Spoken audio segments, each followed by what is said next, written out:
Welcome back to Best Hour of Their Day. One of the biggest obstacles to getting new people into CrossFit, be it your family, your friends, or new members of a box, is they are afraid. They are afraid that they cannot do CrossFit. They're not afraid of hurting themselves. They're not afraid that CrossFit's dangerous, because it's not. They're afraid that they can't do pull-ups. They can't do muscle-ups. They can't do handstand push-ups. Well, the truth is, we know that they can't do it, but we know that we can scale it for them. And that's what this episode is all about, scaling workouts. Fern and I are going to discuss what good scaling looks like and what bad scaling looks like, because trust me, I've done it wrong. In fact, if you listen to the end of this episode, you're going to hear one of my favorite stories where I actually made a 65-year-old man pass out because I didn't scale the Filthy 50 workout. That's way at the end. But throughout this episode, we're going to talk about what scaling is, preserving the stimulus. We're going to talk about how you know what to scale, meaning what the workout is, what the stimulus is, what's supposed to happen. We're going to talk about some of the more common mistakes, like using the same scaling over and over. You're only as limited as your own creativity when it comes to scaling. And Fern and I drop some great scaling options on you, from the handstand push-up to the muscle-up to double unders. We even talk about when it's appropriate to scale up, to challenge that athlete to go RX plus, if you will. Spoiler alert, it shouldn't happen very often, but we also give you a great tip in there on how to dangle that carrot to get those athletes into class, working hard, and having fun with the rest of your community. So as always, we hope you enjoy this episode. If you take one bit of knowledge, please share it with us, and do us a favor, head over to iTunes, like, subscribe, leave a review on this podcast. It really helps. Our goal is to impact this amazing community, and it starts with you. So thank you so much. Please enjoy this episode of Best Hour of Their Day. Welcome back to Best Hour of Their Day. Today, Fern and I are going to dive into scaling. I think, Fern, when people hear about CrossFit, they're often very scared. And what they're actually scared of is intensity, right? We see the CrossFit games, we see our buddies that do CrossFit, maybe your kids, and you're like, I can't do that. Yeah, I think it's one of the biggest hurdles that any CrossFit affiliate has to learn to navigate, is that people just fundamentally not acknowledging that CrossFit is scary to other people. I think it becomes much easier from an affiliate on how you present information and how you represent your brand once you just acknowledge the fact that, like, it's scary for a lot of people. If somebody's made the decision, it was probably not a decision that was made easily. So if someone's there, we know they're scared. What we have to do, this is what I tell people every weekend at a level 1 and even at a level 2, it's up to you to show them that they can do this. Yeah, and I think the first thing is, how your class is structured, how you do that. But the other thing, and we'll talk about this in a later episode, is like, you have to kind of show them before they get there that they can do CrossFit, and that CrossFit is not the CrossFit games. That's what a lot of people see, and they're like, I can't do that, which none of us can do that. So we have to figure out other ways to communicate that, we all know that CrossFit is infinitely scalable, but not everybody knows that or understands what that means. Right, because I remember as an affiliate owner, and you probably deal with this to this day, people will walk in, see someone doing pull-ups and be like, well, I can't do CrossFit because I can't do pull-ups. And to them, they might not even understand what that word scaling means. We have to say, no, you're going to do ring rows, or we can get you doing jumping pull-ups. And of course, saying most of these people couldn't do pull-ups either when they first joined, but they got there through scaling, and then you can do it as well. Today's episode is all about how to scale well, but also some of the most common mistakes we see in scaling. Yeah, and truth be told, with newer athletes, I try to not even use the word scaling. It doesn't mean much. What do you say?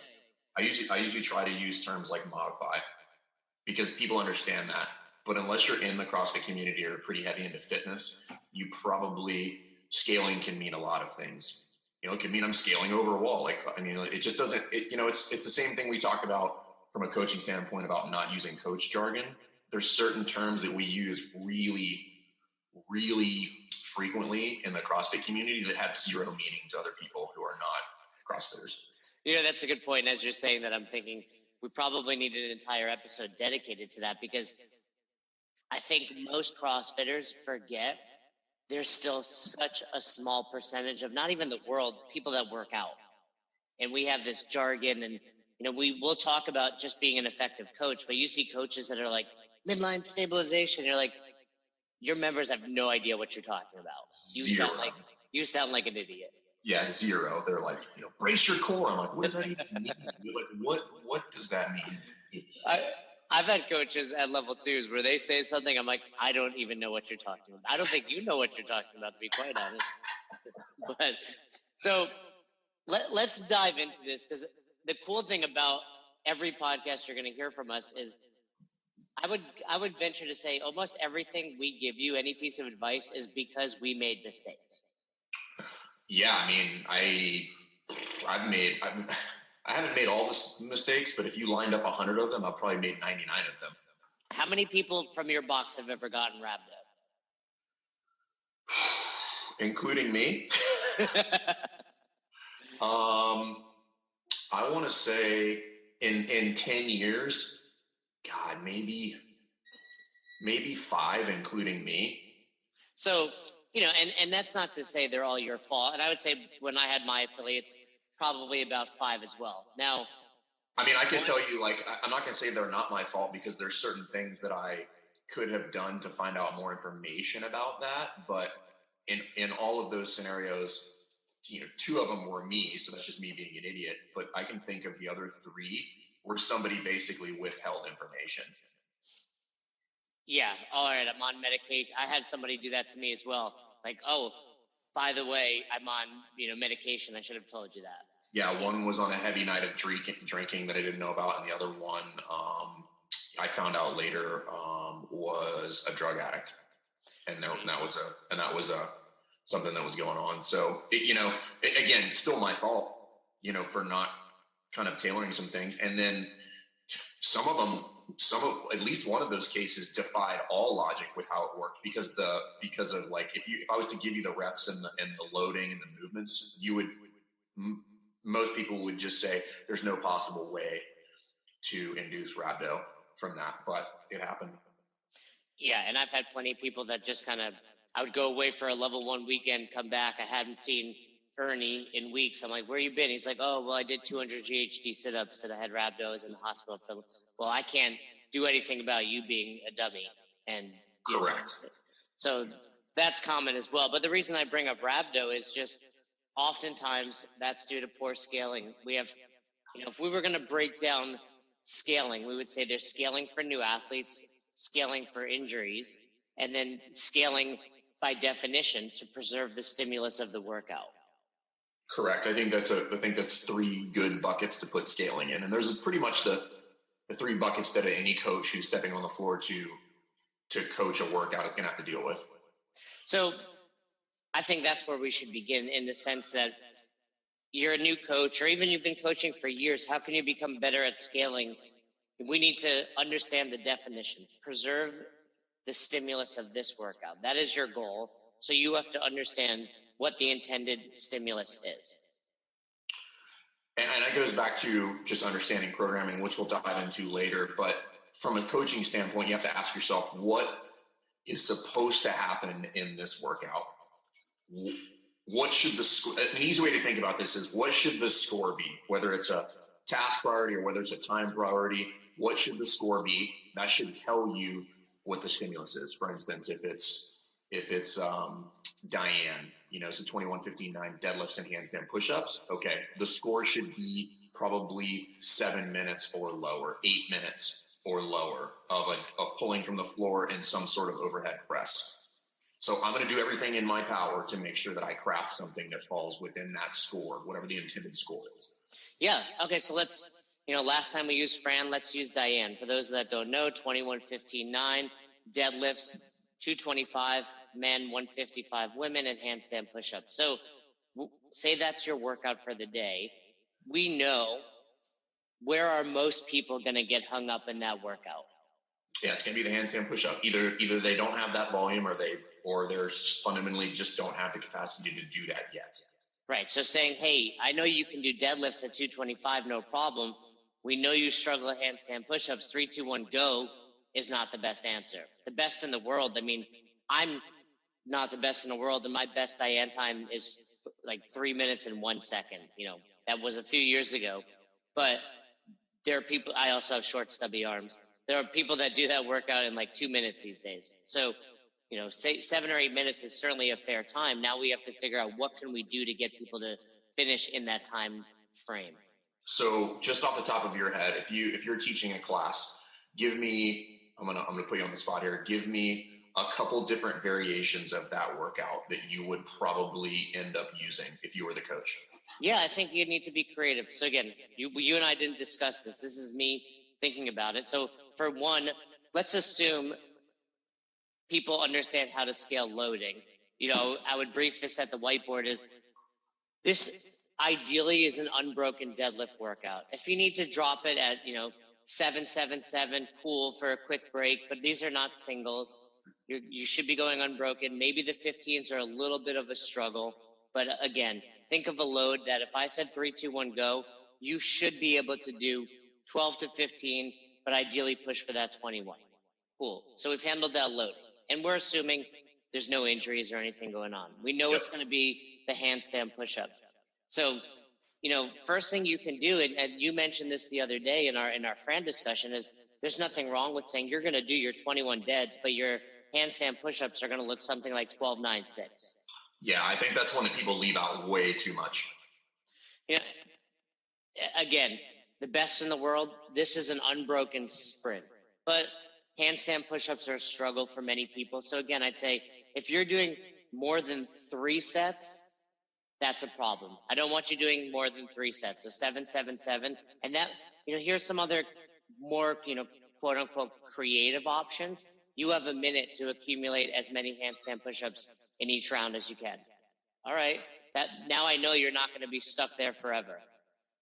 And then of course, just scaling, the load of the handstand push-up could be things like putting your feet on a box. Have you ever set up the contraption where you can do banded handstand push-ups? Not in many, many years. That used to be like the go-to for handstand push-ups back in the day. But I try to avoid it these days because I think it's a bit of an ordeal to get in and out of. And I think ultimately it takes away from intensity. Yeah, I agree with that. And the only way these days I would let somebody do that is if I know once they strap in, they're giving me the full set. So it's not going to be like, because also I've seen people tumble out of those bands and, it's like bowling pins. They're knocking everybody over. But, we think again, what's the stimulus of this workout? Well, it's a pull off the ground. So cool. The deadlift is taken care of. And again, if there's injury, we can go dumbbell. We can go, suitcase deadlift. If you have hex bars, you can use that. And then kettlebells. Exactly. And then for the handstand push-up, people will think, oh, very quickly, well, it's a push-ups. Yeah, that's certainly a push, but we're trying to be inverted here. We're trying to be upside down. So as many people as I can, I want to get inverted as possible and basically, head underneath their hips. And I find a good one for that is feet on a box or even pike push-ups. Pike push-ups are really tough, and I use those in a lot of the warm-ups or progression leading up to that movement before getting inverted. And I'll do that with the whole class. But pike push-ups are an underutilized tool in my mind. So are there any options that maybe you would have thought of that I didn't just drop right there? The only thing I would have probably added to that is just some dumbbell pressing, either seated or standing. Great one. In the event that somebody can't get inverted, that's what I'll go to. Yeah, and that's a great one because you're still getting that press. You don't have the inversion of the body, but it's the press in the same plane. When you do that, do you do it primarily seated or standing? I mix it up, which is kind of a different topic altogether, but the scaling options that you use, this is a good way to think of it, should be just as varied as your programming in general. So I like to avoid using the same scale twice in a row. Twice in a row, meaning you do handstand push-ups? The last time we did handstand push-ups, I did pike push-ups. Okay, well, this time we're either going to change it to pike push-ups on a box or you're going to do some sort of dumbbell press overhead. But I like to try to change the type of scaling option that we use for the same movement. Okay, so let's dive into some mistakes. number one would be always using the same scaling. But when you say that, how do you keep track of what you've done? Is it simply, you remember what you've done? Do you and your coaches share some sort of spreadsheet? No, I don't think it has to be that elaborate. And I think we can go back to the last podcast with Austin, where he's, that tangible piece of information that he said was just, hey, you should be talking to all of your athletes prior to saying go. That's one of the questions that you'll ask them, because realistically, that's a conversation that should be had. Hey, what was the last scale that you did for handstand push-ups? Is it reasonable for me to remember 175 athletes and their scaling options? No. Like the onus, some of the onus stuff has to be on the athlete there. So just ask them, what was the last thing you did? And then if you want to change it from there, change it. And the cool thing about that too is some of that will be predetermined because, again, it goes back to the stimulus of the workout. 21:59 for Diane. Let's stick to handstand push-ups because it's one of the most commonly scaled movements. We know in that workout we're looking for, potentially unbroken, but it's okay if you break it a little bit versus a handstand push-up workout with 5 per round. Now I want you to go unbroken, so that might change the type of scaling we do. Correct. So, the pressing one of a heavy press might be ideal for Diane because, you give me 35s and you say sit, and press these, I might have to break at 15 versus if it were 5s, I can get inverted on a box, no problem, thinking about for your athletes. Well, the other thing to consider with regard to handstand push-ups, and I don't want to dive too far down that rabbit hole, but the normal range of motion for a barbell is considered extreme range of motion in gymnastics. What I mean by that is if I take a barbell from the front rack and then press it overhead, that would be considered full range of motion for a barbell. But for handstand push-ups, bringing basically the hands to the head and then pressing out, that would be considered normal. And then basically going to a deficit is now extreme range of motion. So there's some things you can play around with there too with a barbell. And just have them basically bring the bar from the overhead position, bring it down to their forehead or their eye level and press back out from there, because you can get a little bit more heavier loading there with a more accurate representation of the range of motion that they would have in a regular handstand push-up. So there's a lot of things you can do there. Exactly. I think the biggest point that we're making over and over right now is don't be limited to the same scaling options. And part of that is you need to develop as a coach. If you haven't explored different, we probably named 1 or 2 that you've maybe not thought of. Maybe you need to Google the handstand push-up contraption that I spoke of, or you haven't thought about doing that barbell press to your head like Fern just mentioned. Point is, you're only limited by your creativity. Yeah, and your job as the coach is to find the scaling option that is appropriately difficult for that workout for that athlete. So you're going to have to do some sifting in there. You're going to have to find out, should this athlete be standing for a strict press, or should they be seated for a strict press, or can I have them standing for a push press? And a lot of that, we'll talk about how to facilitate that later in a different episode about timelines and lesson plan and stuff like that. But that's your job. You have to go in there and find it. And part of it is how you plan your class, and the other part of it is by having a conversation with the athlete. Yeah, and I think, you said it well by bringing it back to Austin. Talk to every athlete, and that's something I try to do. I have my whiteboard brief, and I know my athletes. I tend to coach the same class, so I know my athletes that are going to go RX, and the ones that I know need to scale, I kind of walk up to them and ask what they're thinking about. Like you said, what'd you do last time, and start to have that conversation. Yeah. Any other common mistakes you see when it comes to scaling? So obviously the first one is doing the same scaling option every time. The other one is what we would describe as progressive scaling. So that would, for those of you that are not familiar with progressive scaling, what that would look like would be, pull-ups is just an easy one to describe that with. So let's say it's a higher volume pull-up workout and an athlete goes to failure on the pull-ups. And then rather than making a better decision of lowering the total volume or making some changes in the movement potentially, what you might see a coach do is say, okay, cool, now we're going to go to jumping pull-ups and you're just going to finish the set. And then maybe you're just going to, after that, they fail and you're just, all right, you're going to go to negatives, or vice versa. You go from pull-ups to negatives to jumping pull-ups. all while stacking up what is probably an appropriate amount of volume for the athlete that we're talking about.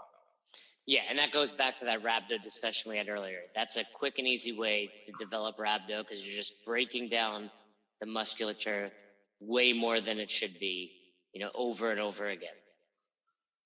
And that's not the same as someone's in the middle of a workout and we realize the wheels are falling off, their form is going, dropping the weight. No, those are two separate things. This progressive scaling has some pretty distinct characteristics, and when you see it, you know what it is. But let's talk about that. You and I work at the level ones every weekend, and we do the day one workout, and I don't want to give it away, no spoiler alerts, but oftentimes there's thrusters in the workout, and our goal is to preserve the stimulus, which is an unbroken workout, which means we have to find those people that bit off more than they can chew. And the first step in doing that for us is usually, all right, guys, give me a set of 5 and we watch it. We watch, eyes on just about every athlete to make sure they look like they can handle it. And we've also set some parameters. Can you do 12 to 15 unbroken? Will it be fast? Will you be able to do that again and again? But what's that like at the box level? It's one thing at a level 1 seminar where people are trying to learn and we're the head trainers. Do you find yourself doing that? And do your coaches do it at CrossFit Rife, actually stripping weight or telling people they need to go lighter mid-workout? Very rarely. And that's because I think we do a better job of catching those mistakes prior to. I consider it a coaching mistake if we have to do that mid-workout. Now, it does happen in the level 1 just because there's a limited amount of time. We've really never seen these athletes work out before. And there could be some things that are a little bit misleading during the warm-up from an athlete's capacity. But in our gym, very, very rarely. It does happen occasionally, but it is definitely not the norm. What would you encourage?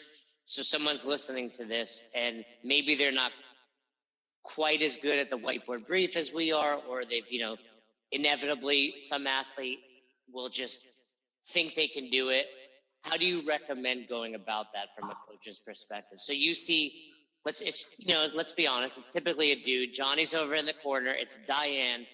He's rounding his back. He looks like his vertebrae are going to shoot out of his ass. What do you do to Johnny over there because let's be real, we have to still keep it the best hour of their day. He needs to come back. He's paying us money. How do we handle that? Well, I don't know that there's an easy or best way to do that, but if the athlete looks like what you just described, the weight's got to come off the bar. Now, okay. Preferably, go ahead.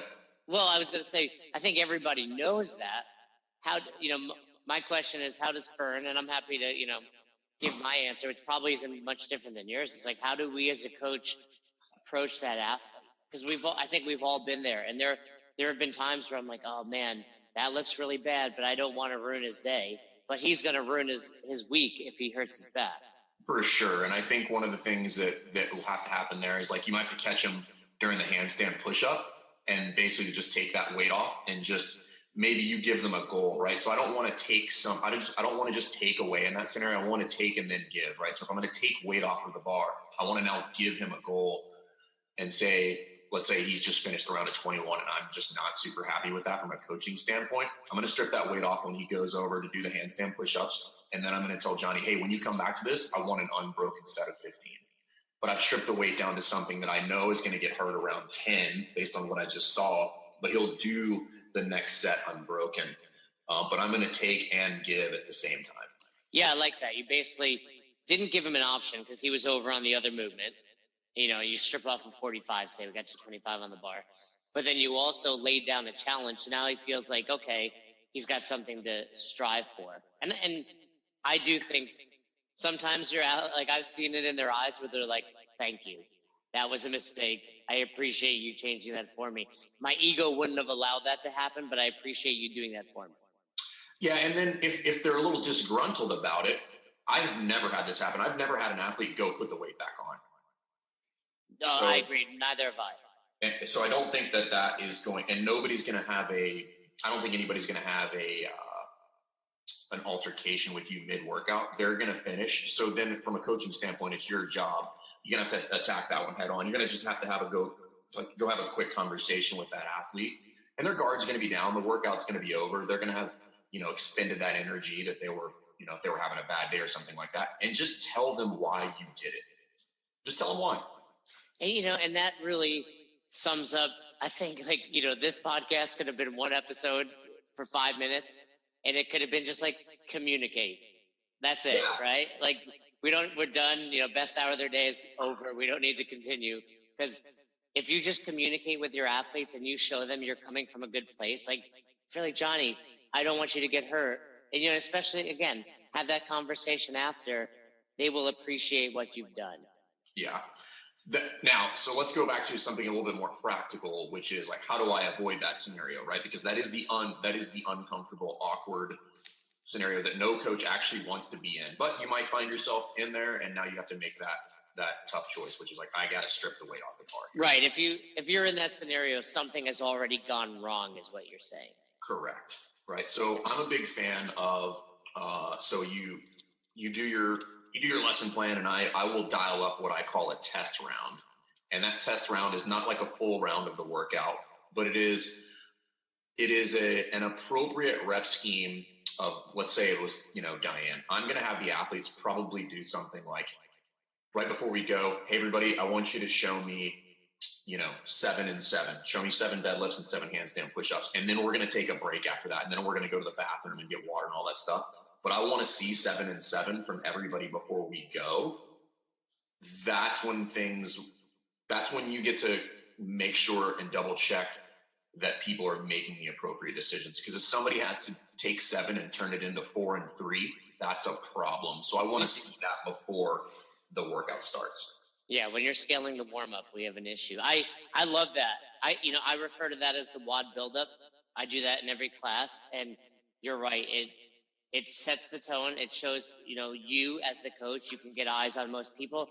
And the other thing, if you're listening, that does really well is it shows people where they're moving, and it eliminates people going to the same space, or you're like, oh, damn, I didn't realize this bar was that close to that person's face. Yeah. So you're really, you're eliminating a lot of those problems, and people are, understanding where they're going to move, especially, Diane's a pretty simple one. You have bars in the middle. You're probably using the wall, but you have a workout with 3 or 4 components. Now we see that people are going to be safe, and they know the direction, and they're moving. And personally, I know some people are like, wow, I'm going to get tired. 7 reps of each. That's a lot. I feel better. It's, to me, it reminds me of wrestling. We used to call it like getting your first lungs out, like blowing your lungs out. Then you feel better during the workout itself. So if you've never implemented that in class, I highly recommend it. Yeah, I agree. And I also, it's a good talking point. They're like, oh, I'm going to get tired, to which my response would be, you should not be tired from doing 7 and 7 if you're going to hit this correctly. Yeah, that just shows me you're not ready. That just shows me that you're not ready, or that we're making a bad decision. And the other thing that you can do when you give that test round is tell them how the test round should go down. For instance, if we were going to use Diane, you would tell people, hey guys, we're going to do 7 and 7. That should be unbroken. Whatever your scaling options are, that should be unbroken. Because if we're going to do the set of 21 in sets of 7, which is as far right as we want to go from a breaking it up standpoint, they should be able to do that right there, fresh. Like, they should be no problem getting that done. And the second somebody breaks that up, to me, that's an indicator that we might need to change. For the most part, in this scenario, it would be the handstand push-ups. And I'll say, hey, we had to break that up into 4 and 3. So let's try to go 15, 12, 9 for the handstand push-ups rather than 21, 15, 9. Yeah, and you can take anything to the extreme. I once saw James Hobart make the participants do 21 unbroken thrusters before Fran. And he was like, whatever, they should be able to do it. And it, was that a bit extreme? Certainly, but it proved the point.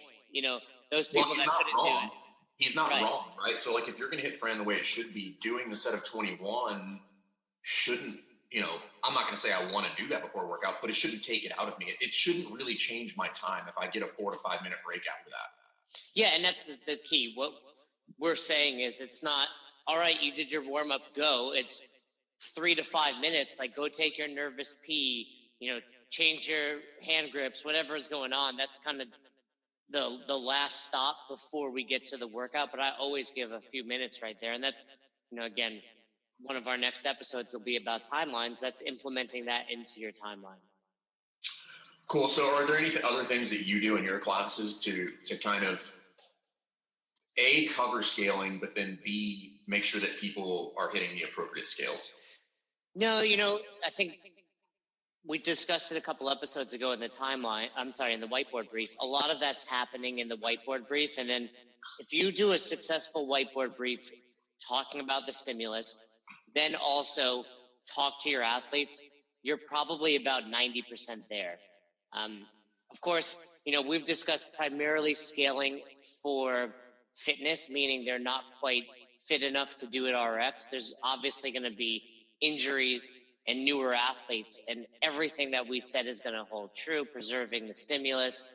So one of my pet peeves will be like, all right, we're snatching and someone's shoulder hurts, and they're like, well, you're going to clean. No, let's figure out how they can snatch. Is it one arm? Is it lighter? Is it kettlebell? Like, you got to think about what's the goal of this movement, ground to overhead, not ground to shoulder. So, scaling for injuries, which again is oftentimes a one-on-one thing. And then newer athletes are very similar to everything we just discussed. One thing you mentioned earlier before we got on was kind of your bus stop analogy. And I'd love to hear you talk more about that, because that's really, I think, how we get that last 10% to scale right. Yeah. So the analogy is, I've got an end destination, but not everybody's going to make it to that end destination. So we'll use something a little bit more complex, like a muscle up, for instance.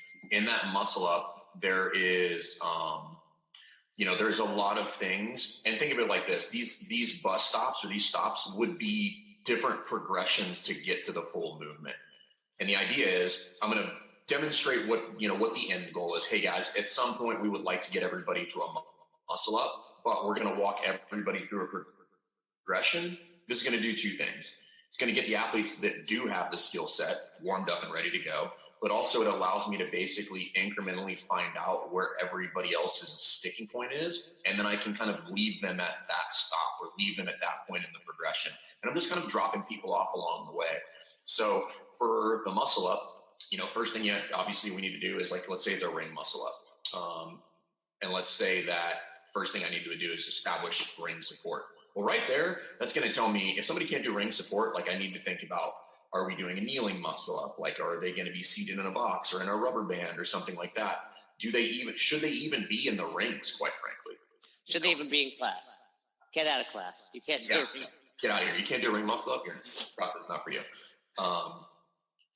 And then what you're doing is you're just dropping people off. And as you advance, you're like, hey guys, if you struggled with that piece of the progression, you're just going to stay right here. And this is going to be your scaling option for the workout. So let's break this down, because I think this is a good way to kind of tie it all together, but also really leave the listeners with something tangible. I think we've laid out a lot of things that hopefully opens their eyes and gives them things to think about. But let's take the muscle up and really dive into your bus stop approach. And if you were coaching it, say, so people listening can say, okay, I can take this now and actually implement it in my next class. Let's choose a challenging one even. Let's take Amanda, because there's not only a challenging gymnastics movement of the muscle up, there's a snatch. So we have an hour to get there. It's 9:75. You're coaching the muscle up. Take us through, don't sit here and coach us, but take us through what that muscle up approach would look like in that bus stop, where you're starting from scratch and the end goal is to get people to the muscle up, but you're dropping them off along the way. Yeah, so the first thing is we'll set up the rings. I would start everybody in the low rings, even my more advanced athletes. And largely what I would do is, if you guys are not familiar with the progression that we use in the level 1, I'm not saying it's the end all be all of progressions, but it's a good one. So we're going to start with ring support. From there, we would go to a ring dip. From there, we're going to go to a kneeling muscle up. And then after the kneeling muscle up, we're going to go to different advancing towards the full muscle up. And probably have some people do a seated muscle up on the floor, like an L-sit muscle up, before we put them in the high rings. So as I'm going through that, I'm looking at athletes move, and I'm looking at how much they're struggling with, for instance, the kneeling muscle up, or how easy it might be.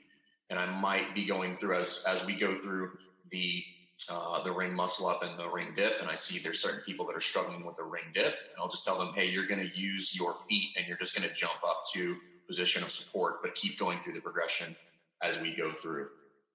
Then when we get everybody to the kneeling muscle up portion of that, I'm watching everybody go, and I might make a couple of different decisions on the spot where I might say, hey, you're going to do a kneeling muscle up, but I want you to walk your feet forward, or I want you to walk the rings up, or have somebody that's kind of on the cusp, and I'm like, hey, listen, I want you to, we're going to do the muscle up from a seated position, but I want you to strap this band in, so you're going to get a little bit of assist on the pull. Or I might have somebody be like, you're going to do this version, but you're going to do an L-sit muscle up. And then I have my people that have got muscle ups, but maybe 9-7-5 is a bit much. You know, they're going to be doing 9 singles, at which point I'm just going to change that rep scheme. Like, I'm watching him do it. I'm like, hey, if you can't string 2 together, we're not doing 9, because that's going to take forever to get to 9. So we're going to do like 6-4-2 or something like that, or 6-3-1. So that would be like a really truncated version of what would happen during that portion of the specific warm-up. Right, but I think one thing you said that hopefully people grasp is everyone is doing a form of a muscle up. You know, too often muscle ups become, all right, 4 pull-ups, 4 dips. And I think that's improving now. Back in the day, it was always that. And what we fail to recognize is, cool, you're working on the strength, you're not working on the technique. We didn't develop a false grip, we didn't develop the transition. You're working on a pull-up and dip, which is great, but every, muscle up is pulling yourself from below to above an object. If you're not doing that in your scaling, you're not scaling appropriately. Yeah, I think this is an old Sherwoodism, because he's got some gems when he's talking about stuff like this. And his thing was, he said, hey, listen, a cat and a dog don't make a giraffe. And you doing pull-ups and dips is not the same as a muscle up. Like, those are aspects of the muscle up, but it's not the same thing. And a lot of people, going back to progressive scaling, would be like, hey, you're going to do, for the muscle ups, you're going to do 3 pull-ups and 3 dips. And that would be a version of progressive scaling in order to do that. But ultimately, we're leaving out the important part of that, which is the false grip and the transition, which is where a lot of people struggle. So, and I think what's important about this is this scenario, like, don't bullshit yourself. Like, this is a difficult scenario. It is hard to find an appropriately difficult muscle up scale for a class of 18 people for all 18 of those athletes. Like, I am not going to sugarcoat that. That is probably one of the more difficult things that you will do from a coaching standpoint that I can think of. Is if you got 18 athletes in the class, is finding something that is appropriately difficult that still fits the bill of a muscle up for all of those athletes in the class. If you can do that, you are nailing it. Yeah, and that's why it's easier to just be like, hey, pull-ups and dips, not do exactly what you laid out and take everyone through that progression, dropping off along the way. And if I were going to give a second thing that you just said to make sure it's clear is, as a coach, don't be afraid to cut down the reps of the gymnastic movement. I think that's a very overlooked, easy scaling option. And if you're not sure what that should look like, just think, Amanda's unbroken, 9-7-5, right? Maybe 2 sets. So, okay, how many sets can you do? Or how many reps can you do in a set? 3? Like you said, we're going 6. So you can do 3 twice. Then you're going to try to go 2 and 2 for the 4, unbroken on the 2s. Don't hesitate to scale one movement in reps, but not the other. Yes, and I think that is something that's crazy effective too. And I think, and I want to, just do that. Don't be afraid to do that. All right. So last question would be, we talk a lot about scaling, and oftentimes we think about scaling down. Is there an appropriate time to scale up? For sure. And I think that's with some of those advanced athletes, whether it be loading or whether it be rep schemes or anything like that. I think some of that stuff is overlooked for some of my athletes who are a little bit more advanced and need a little bit of an extra push. I think there's a perfectly appropriate time and place for that. As long as it fits the bill of they get a score that looks like everybody else's. Right. So a lot of athletes want to scale up because that just gives me more time to rest, because the barbell's so heavy that I can't do whatever 21, a perfect example would be, well, I'm going to do Diane at 275. Well, if you can't do 21 deadlifts at 275 unbroken, then that's not an appropriate scale up for that workout. Yeah, I think you have to earn the right to scale up. Back in the day, I don't think it's as common again anymore, but people do like, I'm going to go heavy Diane, like you said, 275, 315. And we're like, you're doing that because it's easier, because you're going to do singles, your heart rate stays down. Our friend Sarah Wilkinson refers to that as like the barbell cha-cha.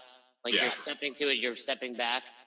I used to see that a lot. And it's more so ego, like people just don't want to work hard. But there's a time and a place, right? RX plus, if you will, is a good way to keep your better athletes motivated in class. And I think it's important. So, like, for instance, and we can kind of, I don't want to say end with this, but and I got this from Pat Barber actually, because we used one of the workout programming for a while. It's not a bad idea, and .com started doing this as well, where they have advanced, intermediate, and beginner. But it's not a bad idea to just write 3 variations of the workout, because what that does is it just, people naturally gravitate to one. And then you're going to have a lot of people that fall in that gray area in the middle. But my suggestion is, if you're going to scale up, some of those kind of RX plus, those workouts should be written such that most people have no desire to even look at it. I like that. Yeah. Yeah. I mean, it should be what I like to term, it should be aggressive. Like, somebody should look at that and say, oh shit, like, that's gross. Like, I'm not doing that. Like, that's how that should be written. You should not write RX plus as something that's enticing. Like, it should be written in a manner that is, causes a lot of, like, people to avoid it. Like, we have RX plus, and I mean, it's more of a stretch goal for a lot of people.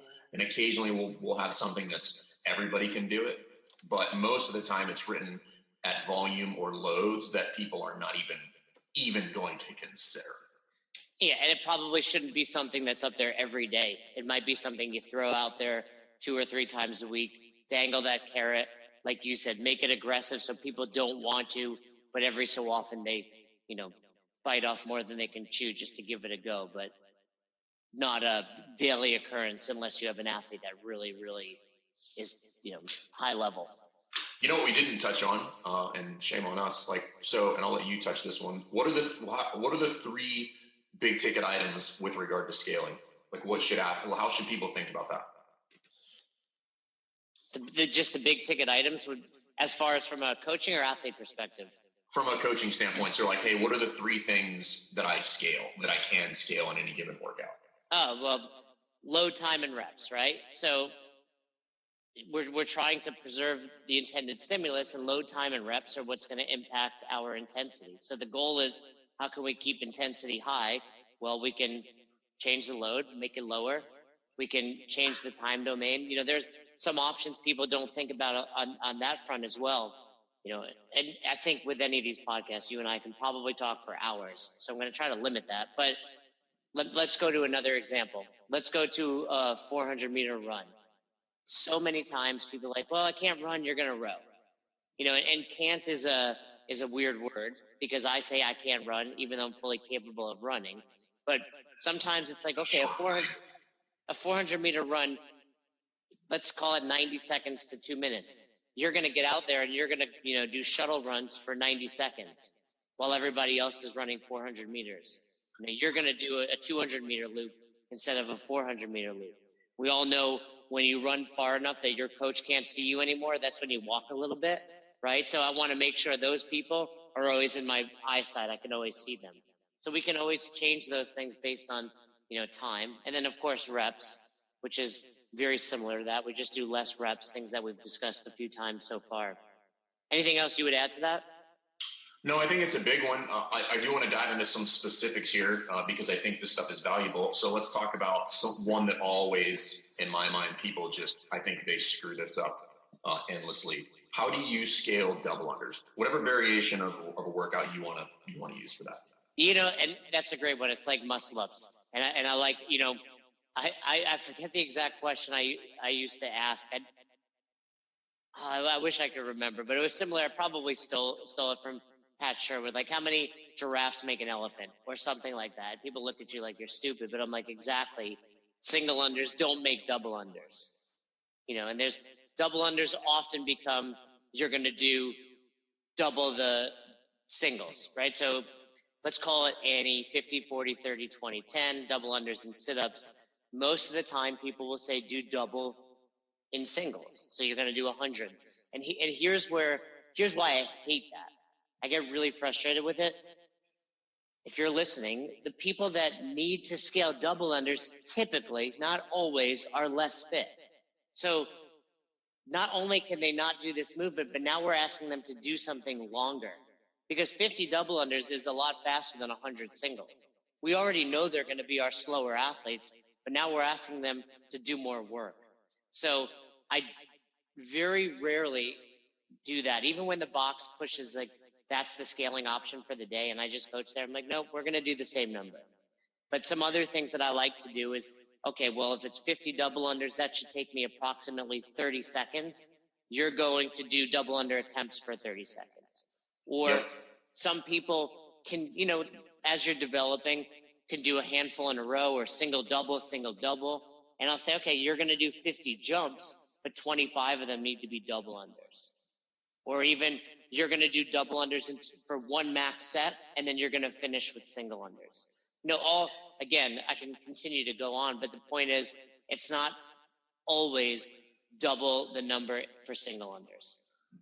No, that's a good one too. And I brought that up because I think that's one that people just mail that in. And they're like, oh, you're just going to do singles. And I'm like, well, he's got double unders in some capacity. And I've seen you do them. Yeah. And so when I brief these workouts, this is kind of the way I would cover any scaling options. And this is kind of the way I like to approach it. And I just tell the athletes up front, if we have a skill, we are doing that skill. We're just going to scale the volume. If you've got double unders, we're not doing single unders. I don't care if you've got one double under every 10 attempts, like that's what we're doing. All I'm going to do is figure out like how long that takes, or how many of those you could do in roughly the same amount of time somebody would do 50 double unders, and that's now the number. But you're not going to get better at a skill by not doing the skill. Exactly. And it's a funny story, because I was giving the What is Fitness lecture at a level 1. It happened to be the one that Roz took, my future wife. She was taking her level 1, and I'm giving the What is Fitness, and we often use double unders as the example of neurological adaptation. And I don't remember this, but she says, I tell her to stand up, and I was like, can you flick your wrists? And she was like, yes. I was like, can you jump up and down? She says, yes. I was like, well, you could do double unders. You just need to practice. And it's the same here. If we never make our athletes practice, and both in and out of class, they're never going to develop those skills. Yeah. So always relying on a scaling option, be it pull-ups and dips or single unders, is not how you get your athletes better. And that's why you're a coach. Yeah, and one of the things you can do for double unders, I think a lot of people neglect this, is I can work on the double under without a rope. So I learned this about maybe like a year ago, and we call them penguin jumps. So you just jump up basically as high as you can, and you tap your thighs with your hands twice at the apex of the jump, or the apogee, if we're going to use that word. Apogee. I love it. I love that. Yeah, I've seen that, and I like that a lot. And again, it goes back to what you've said earlier. You just don't be limited.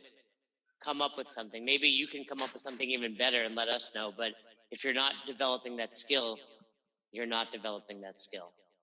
One thing that I wanted to mention from earlier, and it's sort of to do with scaling and sort of not, when we were talking about those RX Plus athletes, to give you guys another nugget that you can take from this, it's, hey, sometimes a cool scaling option, it's not quite scaling, is start class and then make your better athletes start a minute or two later.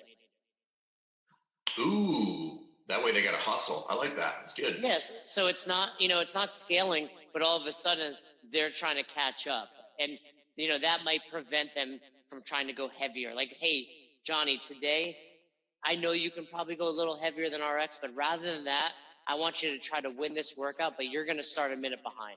So you really got to step on the gas. I like that. Cool. Well, I'm glad I taught you something as well in this episode. There you go. So, I was thinking about it as we're talking. I have a great story that I'd like to wrap this up with. And it was just to really exemplify terrible scaling. I can't wait. So when I first started CrossFit, it was, we didn't know this stuff, right? Even the level 1 back in the day didn't dive a ton into scaling. So I got back from my level 1, and just about everybody that came in, regardless of age, gender, fitness level, was doing things RX. And my one-on-one clients became my first athletes. And one of my favorite one-on-one clients, his name was Dave. He was my attorney. He helped me get the box set up. And I was like, he was, for 65, he was relatively fit. He had 2 very young kids, less than 10. So he was a dad of kids in their 30s, but then also toddlers. So he was a young, spirited 55, looked very fit. But I took him through Filthy 50s. And Filthy 50s, I'd say there's a 13-minute time out there from someone like Chris Spieler, but a realistic time is, hey, let's try to be about 20 minutes on this workout. Needless to say, we're about 50 minutes deep into this workout. Oh my God. And I'm just, he couldn't do, so we get towards the end, he couldn't do the doubles. I think I'm pretty sure I made him do twice the singles. So he probably does 100 singles, finishes, drops his rope.